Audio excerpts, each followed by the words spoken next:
want you to imagine now that Shaykh MK, so I've been told his name is Shaykh MK, Ustad Taza Khan, really, let's just say he made an announcement. He said, brothers, alhamdulillah, some rich Saudi, mashallah, he came, he visited the masjid, and he's made an announcement that inshallah ta'ala, whoever comes tomorrow morning for Fajr namaz, there's £100 waiting for him on the door. How many of you would miss Fajr tomorrow? £100? Imagine he said there's £100 for every salah you perform in the masjid. Wallahi, non-Muslims will come to start praying. This Islam, man, I always knew Islam was for me, bro. True or not? Why? Because you know the value of £100, don't you?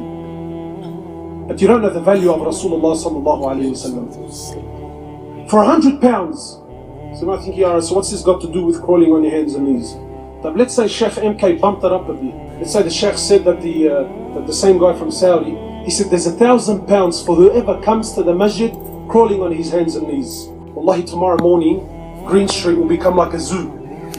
People walking around on their hands and knees crawling. Why? £1,000 a prayer? Bro, that's £5,000 a day. Automatically all the calculations start happening. £5,000 a day, so that means if I can buy a house, I can buy a unit, I can buy this, I can buy that. But your Prophet tells you, if you knew the value of salah in the masjid, you would come even if you had to crawl. It's a nice hadith. Sallallahu alayhi wa sallam. And that, but I'm busy tomorrow, man. If the people knew what was in the Fajr and the Isha salah, if they knew the reward that was in it, he said they would come to the masjid even if they had to come crawling on their hands and knees. But of course, this hadith has no weight in our hearts.